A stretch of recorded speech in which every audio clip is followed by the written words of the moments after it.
welcome back for the second video of the Courageous Choices series. I'm so glad that you're here and cannot wait to get started on today's topic. It is all about me and my story and why I even created Courageous Choices. So I am going to tell my story today about a relationship that I was in for 6 years long. And it's going to kind of help others understand the whole reason why I'm doing this, as well as maybe open up some question about, oh, I've been in this situation before, and I'm going to offer tips and tricks in the later videos that I'm going to be doing. So I just wanted to establish a basis as to why I'm doing this to begin with, and kind of give you guys an idea of what I mean by what I want to help you guys do, like when making courageous choices. So I've created an outline to keep myself on track to make this video not an hour long, because I've already recorded this video and it was like an hour long, and I don't think that you guys want to listen to me talk for a whole hour. So I'm going to try to reduce the time this go around. So let's start with the backstory. First of all, I want to establish something that this video, some of you who know me personally know exactly who I'm talking about, exactly what relationship that I was in. And I just want to say that this video is not to bring anyone down, or it's not to talk bad about anyone. It's clearly just to talk about my story and the things that I experienced during that relationship. And it has nothing to do with me trying to make anyone look bad. That's not what the goal of this is. The goal of this is to kind of show you guys exactly what I've been through and how I have experienced things and learned things and used my experience to kind of help you guys make courageous choices. That's the goal of these videos, nothing else. So this relationship, I had started this when I was in 8th grade. So I was with this person since from 8th grade all up until my sophomore college year of school. I said that all wrong. But sophomore year of college, that's when it ended. And it was a very long 6 years. So let's start from the beginning. I felt like we had a connection in the beginning. We went through our first date and everything went well. He made me laugh. He was very cute. My family loved him. He was very funny and outgoing. He was nice to be around. And I, at the time, was really, really, really shy. So he wasn't shy. So he kind of helped me get out of my comfort zone a lot and kind of try new things and stuff like that. So starting off, it was really amazing. This was my first real relationship ever. So, when you get in the first one and you're like, oh, you're so in love, that kind of was what I'm talking about. So if any of you guys who are watching has had that one first love, kind of think about those feelings that you had with that person. That's the kind of things that I was feeling. So I'm trying to stay on track. Basically, after getting in school and all that high school drama where people come up to you and tell you, oh, so-and-so is actually talking to someone else, or they're dating someone else, and all just to try to get you to break up with them or whatever their motive may be. Well, when I was in high school, there was a lot of that. And of course, when I hear that, I'm like, okay, well, I'm going to get to the bottom of it. So I'll go and ask and see, what's going on. When I would go and ask him, he would be like, oh, yeah, I did date that person, but we're not dating anymore. It's just you and me now. So there's nothing going on between anybody else and me. You don't have to worry about that stuff. I'm like, okay, at that point, I didn't have anything to not trust him with. He had never broken my trust. So I was like, okay, cool. I mean, that stuff happens all the time. I've seen it happen where people try to break other people up just because. So at that point, I was like, okay, I believe you. So basically that had gone on all through high school, and it was a lot of, yeah, I talked to that girl a long time ago. Oh yeah, that's nothing. And he kept telling me these things and saying, no, we're not together anymore. It's just me and you, which I believed.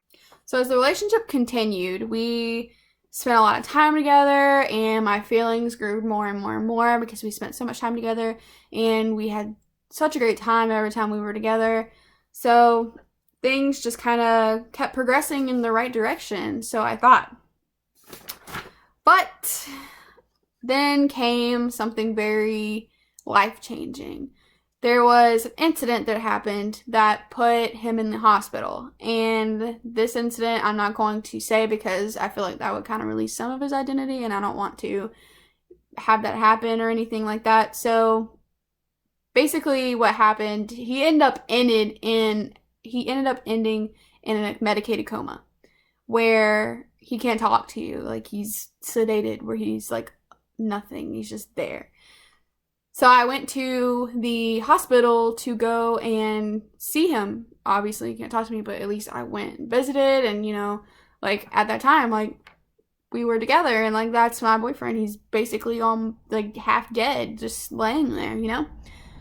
So I went to the hospital and saw him, and everything was fine. I mean, I went up and saw him, and, you know, it was pretty rough to see your boyfriend in a hospital, not being able to talk to you and just laying there like lifeless. And usually, like, his personality was such an opposite. He was never lifeless.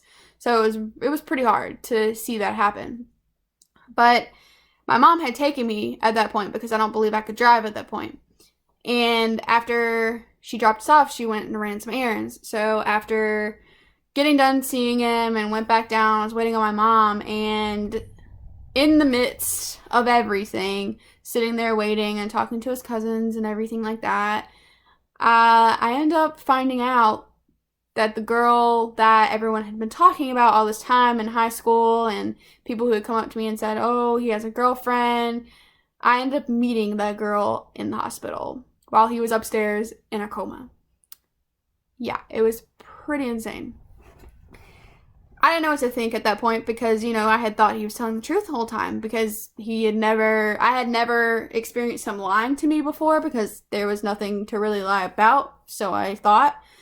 Well, that wasn't the case. He apparently had this girlfriend the entire time, and he was playing us both, basically. So I was like, okay, well, I guess that's the end of that, because at that point he also didn't have a phone because he had broken it. So I didn't have any way of contacting him, and at that time, like, obviously he wasn't able to talk.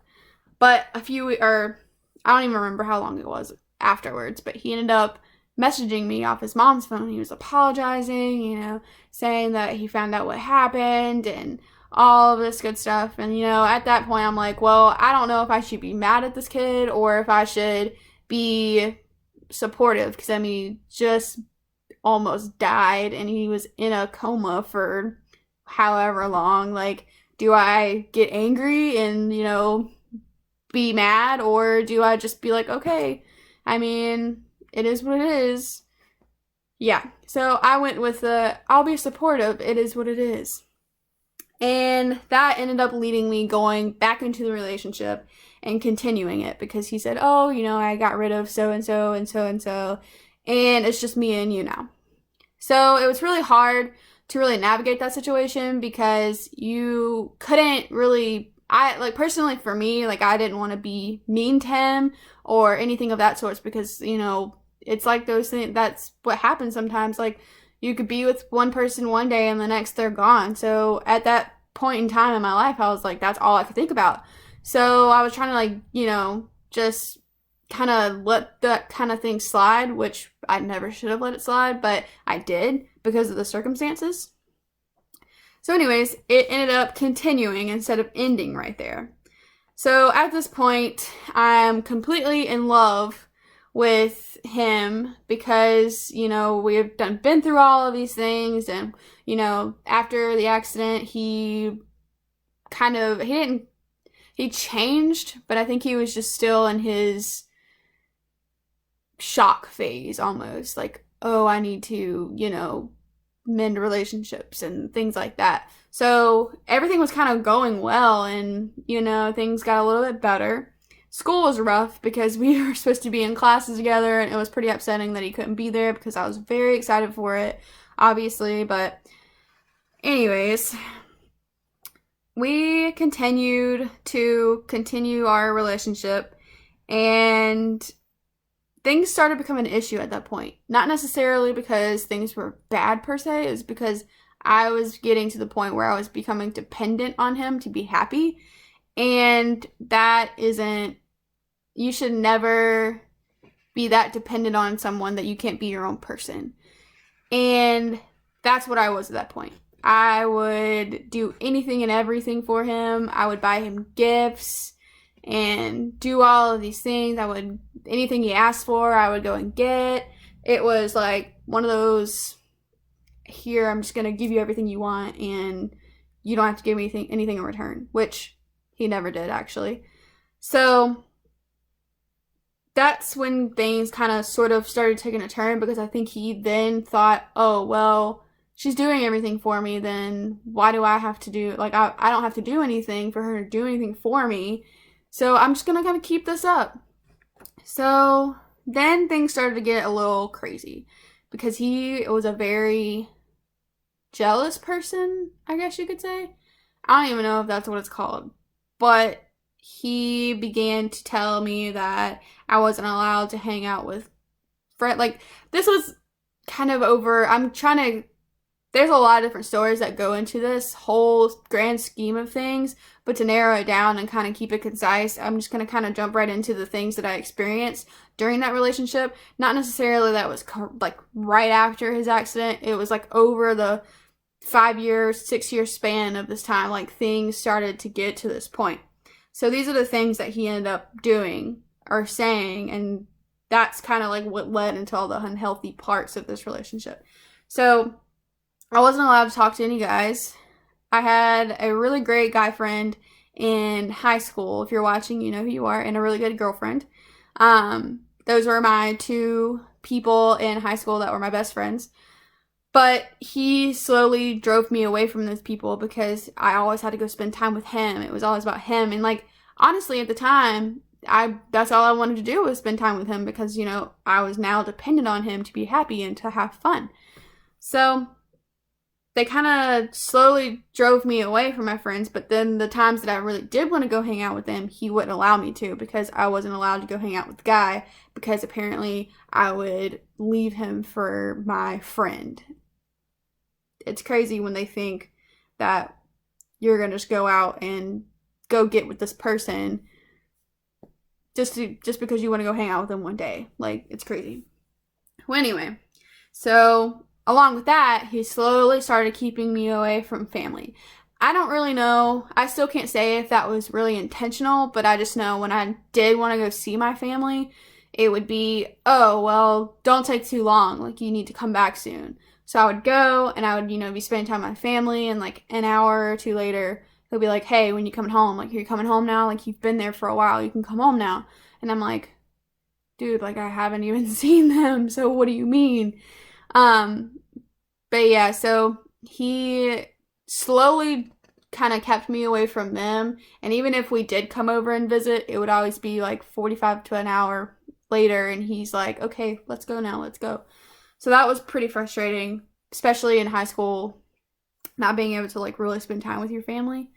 But I didn't realize that at the time. I was like, oh, okay. Like, I was more of like a people pleaser at that point because I was just trying to please them, and I'd be like, okay, I'm just going to keep them happy and we'll leave and we'll go do whatever you want to do type thing. Yeah. Don't ever choose a dude over your family, or don't ever choose a girl over your family. Always spend time with your family. So then I slowly began to find out about all of these other girls that he was talking to. Not only was it the one that, that I met at the hospital, there was people from other states that he was talking to and going to see. There was people that were in my actual school that he was talking to, like texting them and saying, hey, do you want to hang out? We should go do something together. But yet, if I were to ask anyone at my school, like, hey, let's go hang out, it would be horrible. Like, I would not be able to do it because it would be the end of the world. So there's a lot going on with that. He would go see them while I was at work because I worked from sophomore high school year all the way till now, I've worked. So anytime that I would go to work, he would go and see these other people. And I'd be finding these things out because, your girls are great detectives, so we find out passwords very easily, and it's not very hard to figure some stuff out, especially when you have some good friends as well. But anyways, he would go see all these people, and then I would find out about it, and I would say something to him, and he would deny it. Or he would make up some excuse to why he said this or why he said that. And in the midst of it all, he would end up reining me back in. No matter how mad I was, none of that mattered because, again, I'm dependent on him for happiness. That was a pretty hard situation, knowing that your boyfriend is running around seeing all these people, and then once you confront him about it, he's like, oh no, I'm not doing anything wrong. Like, nothing that he's done is wrong in any way. But I didn't know if I could, I knew in my brain that it was wrong, but I didn't know how to cope with not being able to hang out with him, because at this point, that's the only person I spent time with. He was the only person I did anything with. And it's pretty hard whenever you just have that one person and that one person is betraying you, but it's either you get rid of this person and be alone, which honestly I wouldn't have been because I had really great friends, but I didn't realize that at the time. But yeah. So anyways, moving on, things started to get a little bit more, almost leveled up a bit. Yeah, he went and he was seeing all these people and talking to them behind my back and all of that good stuff. But then it came to his anger. When he was mad, he would call me all these awful things that I cannot even say, that I don't even want to say. He would say that I was some basic white girl that was trying to be something that I wasn't, and telling me that anything that I did, I was just trying to be somebody else and not myself. Pageants. I had won my very first pageant title when I was, it was 3 years ago, 2017. And, he was so happy about it. He's like, oh, I'm dating Miss South Carolina. It was an ego booster for him. But then when he realized exactly what pageants were, as in me going and volunteering, me going and making appearances and having different things that I'm going to go do with my sister queens, he didn't like that, because then I would have to take time out of my day to go do something else that didn't involve him. And he hated it. Absolutely hated it. And I actually ended up continuing my pageant journey, which I am completely thankful for.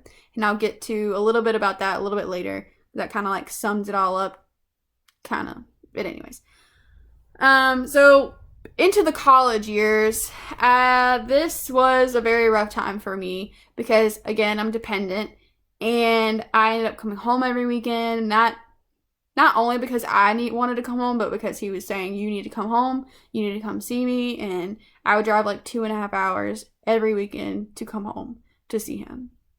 It was crazy. I don't even know how I got any of my work done that year.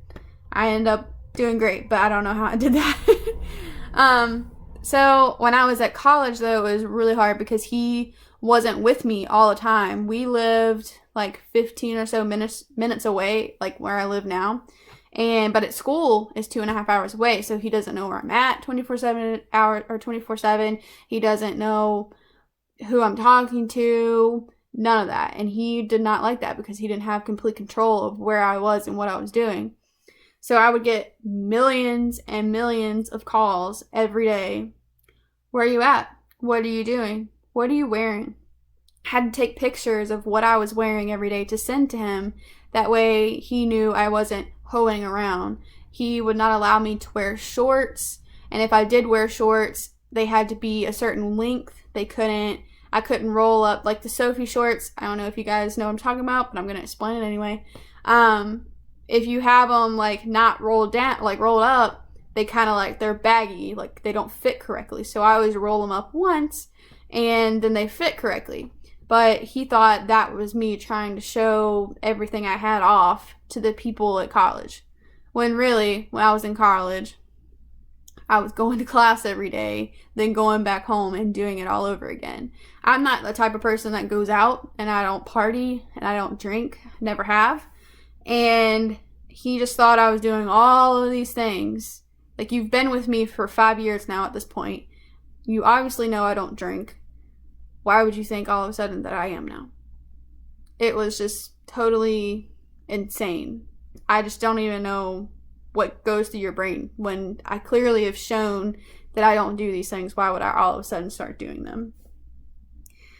But yeah, so there's a lot of controlling that was going on while I was in college. I would get constant texts, constant phone calls. Like, I could not even go out my door and get to my class that's like a 5-minute walk without getting 5 or 6 texts and like 2 to 3 calls. It was over the top. But very thankfully, my wonderful sophomore year came around, and I ended up getting this job as a resident assistant at Clemson. This job, as well as pageants, were the saving grace in this whole situation. I'll start with pageants. So, pageantry, I hate to say this, but I did use pageantry. I loved pageantry. I loved the first title that I won. I loved all the Sister Queens that I got that year. I loved volunteering. I loved going out. I loved representing my system. But with, representing your system, at the beginning of your year, you sign a contract. And this particular system, you can't be married or have had a child to hold this title. And after I won my first one, and after he was like, oh, yay, you won this. And then after the reign he figured things out, he's like, oh, I hate this. You're just trying to be somebody else that you're not. And he didn't like that I was doing it. But he was also at that point trying to get me to marry him. And with this whole pageant thing, you can't be married. So I ended up saying that, I'm going to go back for another year. Sorry, I can't, get engaged or get married because I'm under a contract. I had to use pageants to stay out of trying to get proposed to, when at that point, it was the 5-year mark, and I was totally over it, but just didn't know how to get out of the situation safely. I used that to be able to stay safe and not have to get married, because I did not want to get married. It'd have been different if I would have been with this person this whole 6 years and he had been good to me just as I'd been good to him. But there was so many different things that went on through that relationship that were just horrible. I put up with so many things. I let so many things slide. He was the most unfaithful person that I had ever met in my entire life. And I knew that's not what I wanted in a husband. But I didn't know how to get out of that situation safely, because he also had really bad anger issues. If something didn't go his way, that was it. You couldn't talk to him anymore.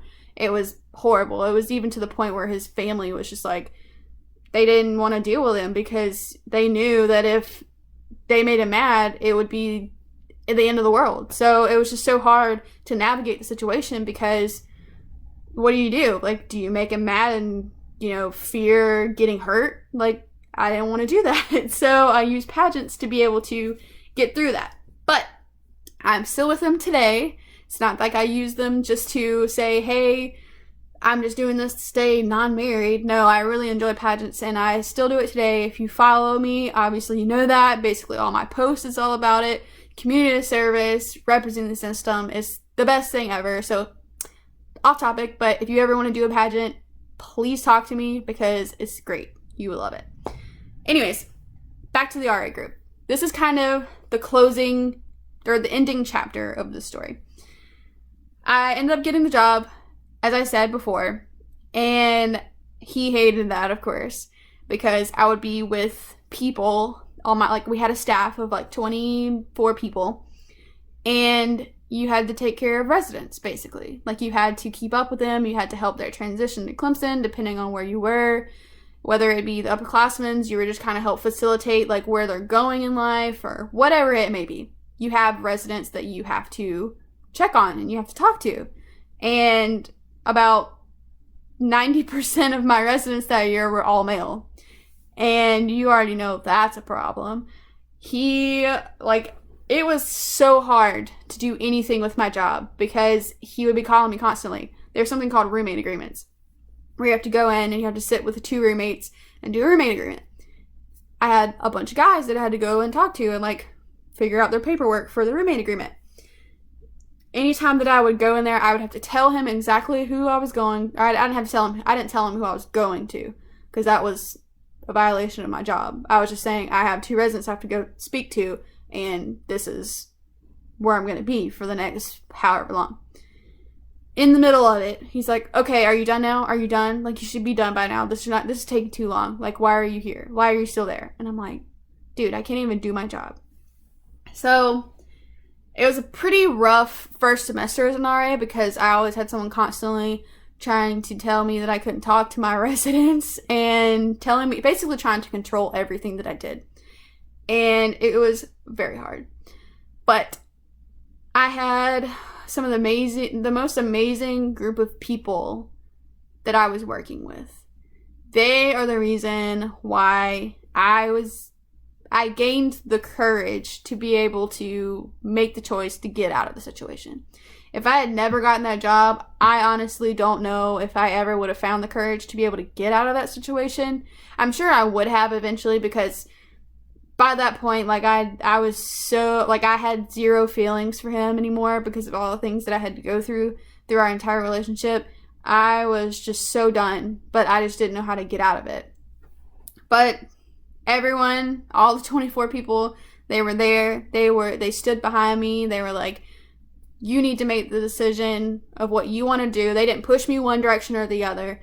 I knew what direction I wanted to go in, but they made sure not to say, oh, you need to break up with him, or, oh, you should stay with him. It was all up to me. They were just there helping me, supporting me in whatever decision that I made. They were still friends with me no matter what, whether if I would have stayed with him or if I did end the relationship. They would have been behind me 100%. And with talking with the people that were in my group, you guys know who you are. Thank you so much for being there for me, because if you guys weren't there, I really don't know if I would have been able to do it at that point in time. So after talking with them and, explaining my situation, because these are the only people I really ever talked about the situation with, they all were very supportive and was like, you just need to do what's best for you. And I ended up doing what was best for me. I took everything that I needed and I got out of that situation. I was like, hey, this isn't for me anymore. This is not working. I apologize, but this relationship I have no more feelings in this relationship and it's just not going to work out. So I got my stuff, completely just blocked all contact with him, and that was the end of it. I just ended it, and I was like, it was a very scary time. It was scary, I will say that. But along with scary, it was very relieving. It was very refreshing because we happened to be over Christmas break that time, and it was like towards the end, a little bit after Christmas. We had like a week or so left of break, and I was just so happy to be able to go and spend it with my family. It was just one of the best times ever, being able to make that courageous choice and get out of a situation that was just tearing me down. Like, I wasn't even the same person that I was 5 or 6 years ago. It was totally just like a whole weight had been lifted off my shoulders. God definitely put everybody in the right place, because if those people that had been on my RA staff hadn't been there, I don't know what I would have done. If pageantry hadn't came into my life, I don't know what I would have done. If I didn't have a supportive mom who was there for me and was always like, make decisions that are best for you, I'm here for you, whatever you do, that everything would just lined up perfectly, and I thank God so much for that.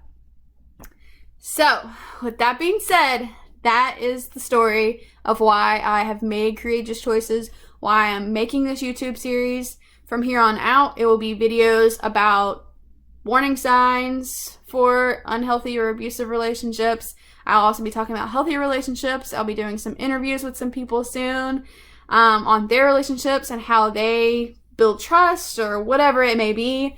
It's going to be very great, super exciting, and I cannot wait to have you guys listen in on all of that. I am so thankful that you guys are watching and listening into this, and I hope that everything moving forward is going to help you guys out in whatever that you may be going through. And with that being said, I'll see you guys next time. Bye.